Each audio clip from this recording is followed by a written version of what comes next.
আসসালামু আলাইকুম প্রিয় লিসেনার্স, সবাই কেমন আছেন? আশা করছি সবাই ভালো আছেন। আলহামদুলিল্লাহ, আমিও অনেকটাই ভালো আছি। তো চলুন কথা না বাড়িয়ে আজকের ভৌতিক মূল ঘটনাটিতে চলে যাওয়া যাক।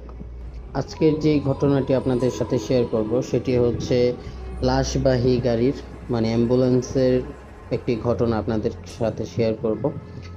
সেই ঘটনাটি আমি শুনেছিলাম আমার এক কাছের বড় ভাইয়ের থেকে। সে তার এক বন্ধুর থেকে এই ঘটনাটি শুনেছিল। তো সে যখন শুনতে পারে যে আমি ভৌতিক ঘটনাগুলি আমাদের লিসেনারদের শোনাই, তখন সে আমার কাছে এটা শেয়ার করে। তো সেটাই আমি আপনাদের সাথে শেয়ার করতে যাচ্ছি। তো যদি কথার মাঝে কোনো ভুল ত্রুটি হয়ে থাকে বা হয়ে যায়, ক্ষমার দৃষ্টিতে দেখবেন। কথা না বাড়িয়ে চলুন মূল ঘটনাটিতে চলে যাওয়া যাক। আমি ভূত এফএম উইথ এমজে আপনাদের সাথেই আছি। যদি আমার এই ভৌতিক ঘটনার চ্যানেলটি আপনাদের কাছে ভালো লেগে থাকে, অবশ্যই সাবস্ক্রাইব করে বেল আইকনটি ক্লিক করে পাশেই থাকবেন। ঘটনাটি আমি যখন অ্যাম্বুলেন্স চালাই তখনকার ঘটনা। আমি বরাবরের মতো সবসময় অ্যাম্বুলেন্স চালিয়ে লাশ এখান থেকে ওইখানে নিয়ে যাই। আমার কাজই হচ্ছে লাশ তাদের হসপিটাল থেকে লাশ নিয়ে তাদের যে প্রিয়জন আছে তাদের কাছে পৌঁছে দেয়া। তো সেদিনও ব্যতিক্রম কিছু হয়নি। বলে রাখা ভালো, আমি হসপিটালেই একটি কোয়ার্টারে ঘুমিয়ে থাকি, ওইখানেই থাকি আমি কোয়ার্টারে। তো সেদিন আমি সারা দিন কোনো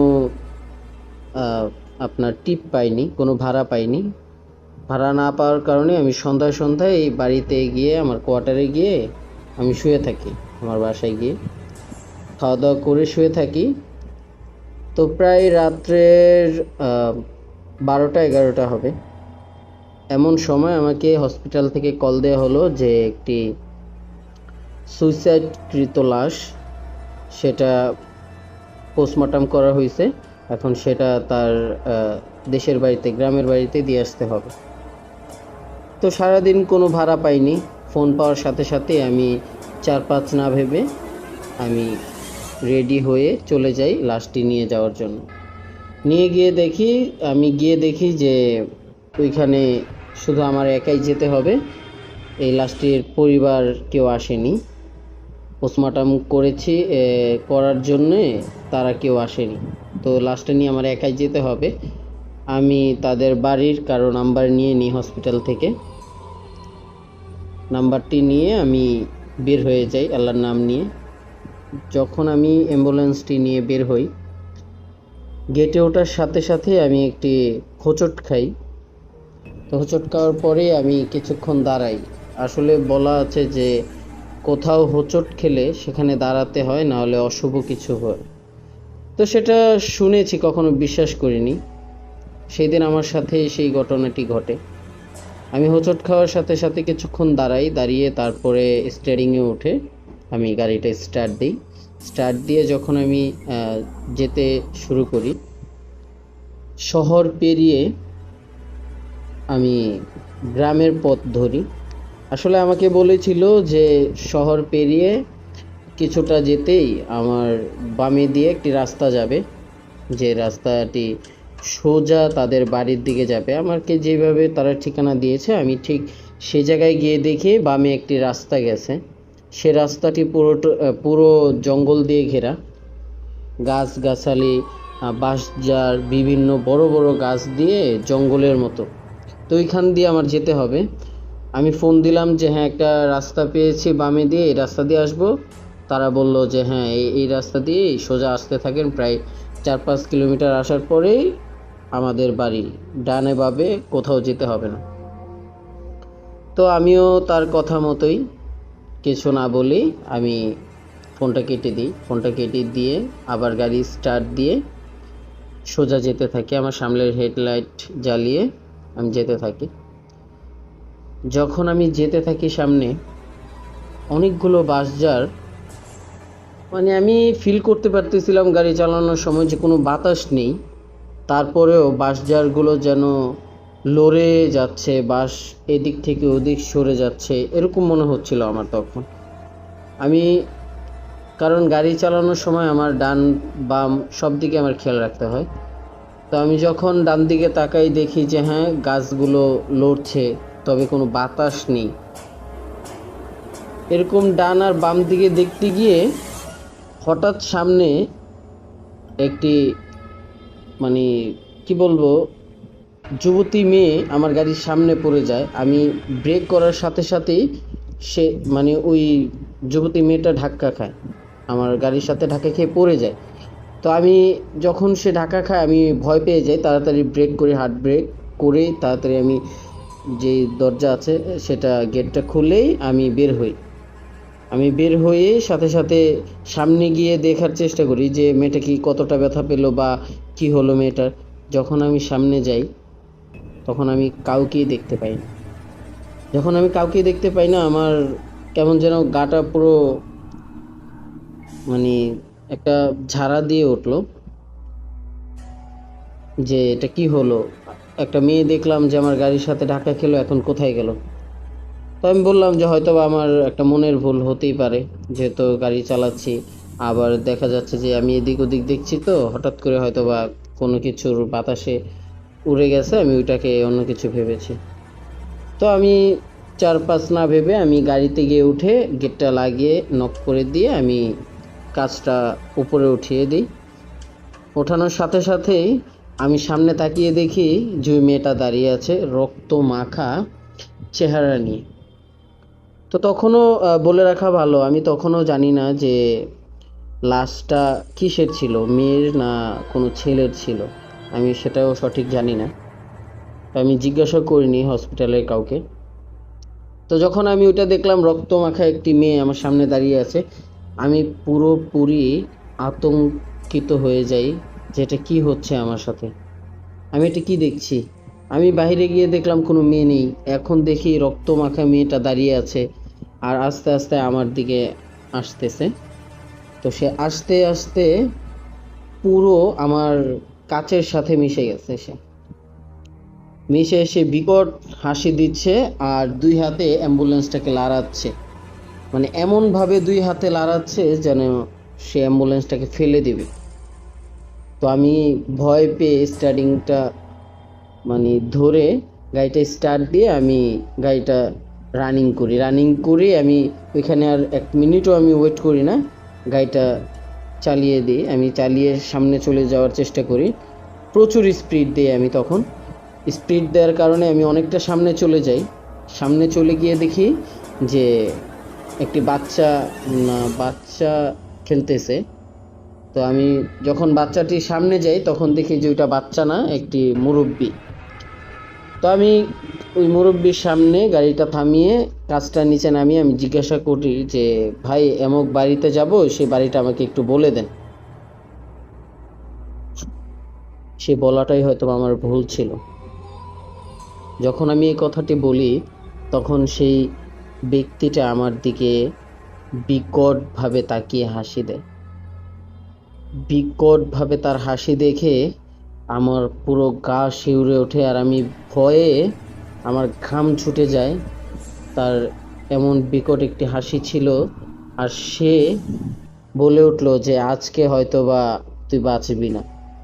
সে যখন এটা বলল আমার তখন মাথা পুরোটা জ্যাম হয়ে গেছে যে আমি এটা কি শুনতেছি। আমি তাড়াতাড়ি কাজটা লাগিয়ে আবার গাড়িটা রানিং করে আমি যখন সামনে যেতে থাকি, সামনে যেতে যেতে যেতে যেতে দেখি ওই মেয়েটা আবারও আমার সামনে চলে এসেছে। যখন মেয়েটা আমি দেখতেছি যে আমার সামনে আছে, হেডলাইটের আলোতে আমি পুরো স্পষ্ট দেখতে পারতেছিলাম মেয়েটাকে। আশেপাশে তাকিয়ে দেখি আমি একই জায়গাতেই আছি। এতক্ষণ গাড়ি চালালাম, গাড়ি চালিয়েও দূরে কোথাও যেতে পারিনি, আমি ওই জায়গাটাতে আটকে আছি। মেয়েটা আবারও আমার দিকে আসতেছিল হাসতে হাসতে। আমি পুরো ভয়ে কি করব বুঝতে পারতেছিলাম না। এমন সময় আমি আমার পিছনে যে আওয়াজ শুনতে পারলাম, যে আওয়াজটি ছিল কান্নার আওয়াজ। কে যেন কান্না করতেছে আমার পিছনে অ্যাম্বুলেন্সের মধ্যে। তখন আমি বলতে লাগলাম যে কে কান্না করতেছে। আমি এটা বলার সাথে সাথে আমার মাথায় একটা বিষয় চলে আসলো যে আমার সাথে তো লাশ ছাড়া আর কেউ নাই, আমি একা, কে কান্না করবে। তখন তো আমার ভয়ে পুরো ঘামে আমার শার্ট ভিজে যায়। আমি কি করব তখন বুঝতে পারতেছিলাম না। তখন বললাম যে যা হবার হবে, আমি এই মেয়ের উপর দিয়ে গাড়ি চালিয়ে চলে যাব। আমি গাড়িটা রানিং করি, গাড়িটা রানিং করে যখন গাড়িটা চালানো শুরু করি, মেয়েটার উপর দিয়ে আমি চলে যাই। আর ওই মেয়েটা তখন হাসতেছিল যখন পুরো সামনাসামনি, তখন মেয়েটা খুব বিকটভাবে মুখটা মানে খুব বড় করে হাসতেছিল সে। আর আমার ভিতরে কে যেন কান্না করতেছিল। আমি এইসব আর কানে না দিয়ে আমি সামনে গাড়ি চালাতে থাকি। গাড়ি চালাতে চালাতে চালাতে চালাতে দূরে একটি ঘর দেখি, যে ঘরে আলো জ্বলছিল। দূর থেকে ঘরটি দেখা যাচ্ছে। তো আমি যতই গাড়িটা চালিয়ে ওই ঘরের সামনে যাওয়ার চেষ্টা করতেছি, ঘরটা আমার থেকে আরো দূরে চলে যেতেছিল। তখন আমি তখন কিছুই বুঝতে পারতেছিলাম না যে আমার সাথে এটা কি হইতেছে, আমি আমার সাথে কেন এটা হইতেছে। আমি তখন তাড়াতাড়ি গাড়িটা ব্রেক করি, তাড়াতাড়ি গাড়িটা ব্রেক করে আমি গাড়ি থেকে নামি। নেমে আমি এদিক ওদিক তাকাচ্ছি যে কোনো মানুষ দেখা যায় কিনা, আমার সাথে এমন কেন হচ্ছে। আমি জঙ্গলের মাঝেই ঘুরতেছি, আমি জঙ্গল থেকে বের হইতে পারতেছি না। আর এমনভাবে আমি গাড়ি চালাচ্ছি যে আপনার প্রায় আমি 5-6 কিলোমিটারের বেশি আমি গাড়ি চালিয়ে ফেলছি। তারপরেও আমি এই জায়গা থেকে সরতে পারতেছি না। হঠাৎ করে আমি যখন বাইরে দাঁড়িয়ে আছি, হঠাৎ করে দেখি দূর থেকে একটা কুকুরের মতো কি যেন দৌড়ে আসতেছে। তো কুকুরটি যখন দৌড়ে আসতেছে, এমনিতেই আমি ভয় পেয়ে আছি খুব, আর কুকুরটিকে দেখে আমি আরো ভয় পেয়ে যাই। আমি দৌড়ে গাড়িতে উঠি, গাড়িতে উঠে দরজাটা লাগিয়ে দিই, লাগিয়ে দিয়ে আমি ভিতরে বসে থাকি যে যা হবার হবে। আমি গাড়ি চালাবো না, কিছুই না, যতক্ষণ পর্যন্ত আমি মানুষ না পাবো ততক্ষণ পর্যন্ত আমি গাড়ি থেকে বেরো হব না, আমি গাড়ি চালাবো না। এমন সময় পুরো গাড়িটাকে কে যেন উল্টে দেওয়ার চেষ্টা করতেছে, গাড়িটাকে ধাক্কা দিয়ে ফেলে দেওয়ার চেষ্টা করতেছে কে যেন। তখন আমি আর কিছু না ভেবে আমি আমার যে লুকিং গ্লাস, বাইরের যে গ্লাসটা, আমি সেই গ্লাসে তাকাই। তাকিয়ে দেখি প্রায় 30-40 জন হবে আমার গাড়িটাকে ধাক্কা দিয়ে ফেলে দেওয়ার চেষ্টা করতেছে। তখন আর আমার দেহে প্রাণ নাই, আমি তখন আর কিছু বলতে পারতেছিলাম না, পুরো বোবার মতো হয়ে গেছিলাম, আমি স্টপ হয়ে গেছিলাম। তখন আমি লড়তে পারতেছিলাম না। এমন সিচুয়েশন আমার সাথে হবে আমি কখনোই ভাবি নাই। আমি শুধু আল্লাহর কাছে বলতেছি, আল্লাহ, আমি যদি এখান থেকে ফিরে যেতে পারি, আমি আর কখনোই লাশবাহী গাড়ি চালাবো না, আমি কখনো অ্যাম্বুলেন্স চালাবো না। তো এইসব কথা বলতে বলতে সামনে আমি আবারও কিছুটা আলো দেখতে পাই, ঘর। তখন তাড়াতাড়ি আমি স্টার্ট দিয়ে গাড়িটা স্টার্ট দিয়ে যখন রানিং করি, আমার গাড়িটা কাত হয়েছিল, গাড়িটা সোজা হয়ে যায় আর একটা ঝাঁকি খায়। ঝাঁকি খাওয়ার ফলে হয়তো বা লাশটি তার সিট থেকে পড়ে যায়। নিচে যখন পড়ে যায় তখন একটা আওয়াজ হয় নিচে। আমি তখন ফিল করতে পারলাম যে, বুঝতে পারলাম যে হয়তো বা লাশটা নিচে পড়ে গেছে। আমি আর উঠালাম না, ওই লাশটাকে না উঠিয়ে আমি সোজা যেতে থাকি। সোজা যেতে যেতে যেতে যেতে দেখি ওই ভয়ানক লোকটা আর ওই ভয়ানক মেয়েটা দুজনের সামনে দুই হাত বাড়িয়ে দাঁড়িয়ে আছে। আমার মাথাটা পুরোটা কাজ করা বন্ধ করে দিয়েছিল তখন। আমি পুরো স্টপ হয়ে গেছিলাম, স্টার্টিংটা লড়তেছিল না তখন। শরীরে জোরে আমি ওইটা দেখে গাড়িটা যখন ঘোরাতে যাবো, স্ট্যান্ডিং ঘোরাতে গিয়েই আমার গাড়িটা একটি গাছের সাথে বাড়ি খায়। গাড়িটা গাছের সাথে বাড়ি খাওয়ার সাথে সাথেই আমি সেন্সলেস হয়ে যাই। আমি তখন কিছুই মনে নেই। তো যখন আমার সেন্স ফিরে, যখন আমার জ্ঞান ফিরে, তখন আমি তাকিয়ে দেখি যে প্রায় সকাল হয়ে গেছে, অথবা তখন 6টা 7টা। সময় অনেক মানুষের ভিড় আমার গাড়ির সামনে। আমি তখন গাড়িটা লক ছিল, গাড়িটা খুলে আমি বের হই। বের হওয়ার সাথে সাথে লোকগুলো আমাকে জিজ্ঞাসা করতে থাকে যে ভাই আপনার কি হয়েছিল, আপনি কোথায় যাচ্ছিলেন, কে আপনি, কোথা থেকে আসছেন। এতগুলো প্রশ্ন শুনে আমি কিছুটা স্বস্তি পাই আর বুঝতে পারি যে না, আমি কোনো ঘুরে না, আমি হয়তোবা আল্লাহর অশেষ রহমতে হয়তোবা আমি বেঁচে গেছি। তখনই আমার মনে হয়, আমি তখনও কাউকে কোনো প্রশ্নের উত্তর দেইনি। আমার তখনই মনে হয় যে আমার পিছনে লাশটা আছে, যেটাকে আমি এখনো তার গন্তব্যস্থলে পৌঁছে দিইনি, তার প্রিয়জনদের কাছে এখনো লাশটি আমি হস্তান্তর করিনি। তো তাড়াতাড়ি গিয়ে আমি পিছনের দরজাটি খুলে দেখার চেষ্টা করি লাশটা ঠিক আছে কিনা। তখন দেখি যে না, লাশ নিচে পড়ে আছে, তবে লাশটা ঠিক আছে, কোনো প্রবলেম নাই। তখন আমি ওই লোকগুলোকে বললাম যে ভাই আমি এমন জায়গায় যাব, আমি এখানে আমার সাথে একটি ঘটনা ঘটে।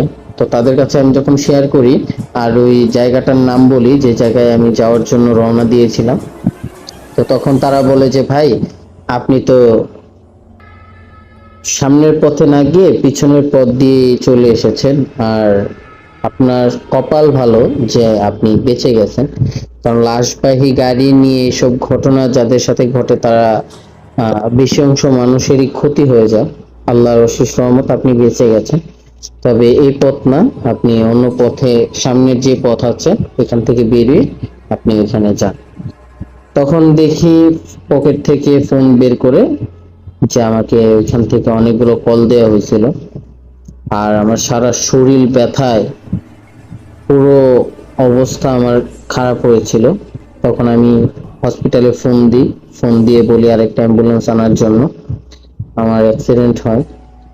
তো তখন হসপিটাল থেকে একটা গাড়ি আসে, আসার পরে ওই গাড়িতে উঠে আমি ওই ড্রাইভারের সাথে ওই লাশটিকে উঠিয়ে আমি তাদের প্রিয়জনদের কাছে আমি পৌঁছে দিই। তো সেদিন থেকে আমার পুরো শরীরের অবস্থা খারাপ ছিল। আমি অনেক দিন যাবৎ বিছনায় পড়েছিলাম, আমি হাঁটতে চলতে পারিনি। সেদিন থেকে অনেকটাই অসুস্থ হয়ে পড়ি। এখন আলহামদুলিল্লাহ আপনাদের দোয়ায় ভালো আছি। তবে সেদিনের পর থেকে আমি লাশবাহী গাড়ি চালানো বাদ দিয়ে এখন ছোটখাটো একটি ব্যবসা করছি। তো সবার কাছে দোয়া চাই। আর প্রিয় লিসেনার্স, জানি না কতটুকু গুছিয়ে আপনাদেরকে ঘটনাটি শোনাতে পেরেছি। আসলে প্রতিনিয়তই আমি বলি, প্রতিনিয়ত যাদের সাথে ঘটনাগুলি ঘটে তারাই উপলব্ধি করতে পারে যে তার সাথে কি ঘটছে। আর যাদের সাথে ঘটেনি বা যারা বিশ্বাস করে না তারা কখনো ফিল করতে পারবে না, উপলব্ধি করতে পারবে না যে এই ঘটনাগুলি বা এই মুহূর্তগুলি কেমন হয়। তো চলুন বেশি কথা না বাড়িয়ে আমরা দ্বিতীয় ঘটনাটিতে চলে যাই। দ্বিতীয় ঘটনাটি আমার এক লিসেনার থেকে, মানে লিসেনার আমাকে ইমেলে পাঠিয়েছিল তার ঘটনাটি। তার নাম এবং তার অ্যাড্রেস আমাদেরকে দিয়েছে। এই প্রথম কোনো লিসেনার্স আমাকে ইমেল করে তার ভৌতিক ঘটনা আমাকে পাঠিয়েছে। প্রথমে ধন্যবাদ জানাবো আমার প্রিয় লিসেনার্সকে, সোহেল ভাইকে, যে সোহেল ভাই তোমাকে অসংখ্য ধন্যবাদ। তুমি আমাদের ভূত এফএম উইথ এম যে চ্যানেলটিকে ভালোবেসে পাশে আছো এবং তোমার ভৌতিক ঘটনাটি আমাদের কাছে শেয়ার করেছো। তো চলুন কথা না বাড়িয়ে তার মতো করে ঘটনাটি আপনাদেরকে পড়ে শুনে। আসসালামু আলাইকুম প্রিয় এম জে ভাই, কেমন আছেন? আশা করছি আপনি ভালো আছেন, ভালোই থাকবেন। কারণ এই প্রায় খারাপ সময়ের মধ্যে দিয়ে যাচ্ছে সবাই, এই সময়ে আপনি কিছু বিনোদন দিচ্ছেন সবাইকে, সেটা আমার কাছে অনেকটাই ভালো লাগছে। আমি প্রতিনিয়ত আপনাদের ভিডিওগুলো দেখি, আপনাদের ভৌতিক ঘটনাগুলি শুনি। তো আশা করছি আমার এই ঘটনাটি কতটুকু ভালো লাগবে জানি না, তবে যদি আপনাদের লিসেনারদের এই ঘটনাটি আপনাদের লিসেনারদের শোনান, অনেকটাই খুশি হব। জি প্রিয় ভাই, অবশ্যই আপনার ঘটনাটি আমরা আমাদের লিসেনারদের কাছে শেয়ার করব। আমরা চাই যাতে আপনারা আপনাদের মধ্যকার কিছু ভৌতিক ঘটনা আমাদের কাছে শেয়ার করে আমাদের উপকার করেন, আমাদের পাশে থাকেন, এটা ভেবেই অনেকটা ভালো লাগে। তো চলুন কথা আর বাড়াবো না, ঘটনা চলে যাই। ঘটনাটি যখন আমি ক্লাস 8-এ পড়ি, তো আমার দেখা যাচ্ছে যে আমার বাড়ি থেকে আমার স্কুল প্রায় অনেকটাই দূরে, আমার সাইকেল দিয়ে যাতায়াত করতে হয়। আমি তখন সাইকেল দিয়ে যাই। আর যখন আমি আমার বাড়ি থেকে সাইকেল দিয়ে আমার স্কুলে যাই, যাওয়ার পথে বলে রাখা ভালো যে একটি কবরস্থান পড়ে আর একটি শ্মশান ঘাট পড়ে। তো যখন আমি প্রায় দেখা যাচ্ছে যে শ্মশান ঘাটের রাস্তা একটা আর কবরস্থানের রাস্তা আরেকটা, দুটো দিয়ে আমার স্কুলে যাওয়া যায়। আমি এক এক সময় এক এক রাস্তা দিয়ে যাই, যখন যেটা দিয়ে ভালো লাগে সেটা দিয়ে যাই। আর আমি একা যাই না, আমার দুই বন্ধু আমার সাথে যায়। আমার বন্ধু আর আমি যখন একসাথে যাই তখন কবরস্থান দিয়ে যাই, আর যখন আমি একা আসি তখন শ্মশান ঘাটের রাস্তা দিয়ে আসি। কারণ হচ্ছে শ্মশান ঘাটের রাস্তাটা খুব মানে তাড়াতাড়ি হয় ওইখান দিয়ে আসলে, আর কবরস্থানের রাস্তাটা দিয়ে দুই বন্ধু যখন যাই তখন একটু লেট হলো, প্রবলেম হয় না। তো সেই দিন আমার বন্ধু অসুস্থ ছিল, দিন ছিল বৃহস্পতিবার। তো আমাদের হাফ ক্লাস সেদিন। ওর যখন অসুস্থ তখন আমার একাই যেতে হয়, আমি আর কিছু না ভেবে কবরস্থানের রাস্তা দিয়ে ওই দিন আর যাই না, আমি শ্মশানের রাস্তা দিয়ে যাই, যেহেতু আমার তাড়াতাড়ি হবে, একা যাব। সকালবেলা যখন আমি রাস্তা দিয়ে যাই শ্মশানের এদিক দিয়ে, তখন দেখি যে তারা একটি মানুষ পোড়ানোর জন্য সবকিছু সাজাচ্ছে। আর ওই যে মানুষটাকে পোড়াবে সেই লাশটাকে রাস্তার একদম কিনারেই রেখে দিয়ে তারা শ্মশানে গিয়ে কাটমাট দিয়ে ওইগুলো সাজাচ্ছে। আর বলে রাখা ভালো যে শ্মশানটির কথা বলছি, সে শ্মশানটি হচ্ছে একটি পুকুরের পাশে। পুকুর বললেও ভুল হবে, কারণ পুকুরটি অনেকটাই বড় ছিল আকারে। তো ওই পুকুরের পাশেই আপনার শ্মশান। আসলে শ্মশান তেমন শ্মশান না, এত বড় কিছু না, ঘাসপালার মানে উপরই শ্মশান, ওইখানে পোড়ানো হয়, তেমন কিছু এখনো তৈরি করা হয়নি তাদের জন্য। তো আমি যখন লাশটিকে দেখে তার সাইড দিয়ে যেতে হয়, কারণ যেহেতু লাশটা রাস্তার সাইডেই রাখা ছিল, আমি ওইখান দিয়ে যাই। যাওয়ার সময় আমার কোনো প্রবলেম হয়নি। আমি যেতে যেতে আমি ওই স্কুলে চলে যাই। স্কুলে চলে গিয়ে ক্লাস শেষ করে যখন আমি স্কুল থেকে ফিরবো প্রায় 2টা বাজে, তখন আমাদের 4টা পর্যন্ত স্কুল হয়। তো বৃহস্পতিবার দিন হাফ, আমরা সবাই জানি। তো বৃহস্পতিবার দিন 2টার দিকে আমি আসি। আমি চিন্তা করি যে এখন হয়তো বা ওই লাশটাকে পোড়াচ্ছে, ওই দিক দিয়ে যাওয়াটা ঠিক হবে না, অনেক দুর্গন্ধ আসবে। তো আমি কবরস্থানের রাস্তা দিয়ে যাই। কবরস্থানের রাস্তা দিয়ে যখন আমি যাই তখন আমার সাথে ছোট্ট একটি ঘটনা ঘটে। কবরস্থানের সাথেই যে বাউন্ডারি দেওয়া, সেই বাউন্ডারির গেটটার সাথে একটি বড় ঝাউ গাছ, যেটাকে আমরা ঝাউ বলে থাকি, আপনার গোল গোল হয় সেই গাছটি, বিরাট বড় একটি গাছ। তো সেই গাছের সাইড দিয়ে যখন আমরা যাই তখন মানে আমি যাই, তখন দেখা যাচ্ছে যে ওই গাছ থেকে দুটি ওই ছাউ পড়ে আমার মাথার উপরে। পড়ার সাথে সাথেই আমার চেনটাও পড়ে যায়, সাইকেলের চেনটা যখন পড়ে যায় আমি নেমে যাই ওই গাছটার সাথেই, গেটটার সাথেই আমি সাইকেলটাকে হেলান দিয়ে আমি চেনটা লাগাই। যখন আমি চেনটা লাগাই তখন আমি শুনতে পেলাম কে যেন আমার নাম ধরে ডাকতেছে। যখন আমার নাম ধরে ডাকতেছে আমি খুব মন দিয়ে ডাকটা শোনার চেষ্টা করলাম যে কে আমাকে ডাকতেছে। আমি পিছনে ফিরে দেখি কেউ নেই। কে আমাকে ডাকবে, কেউই নেই তখন।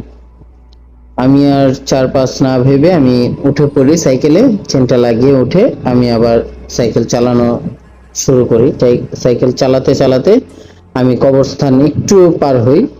পার হওয়ার সাথে সাথেই দেখি যে আবার কে যেন আমাকে ডাক দিছে। আমি শুনতে পাই কে যেন আমাকে ডাক দিছে।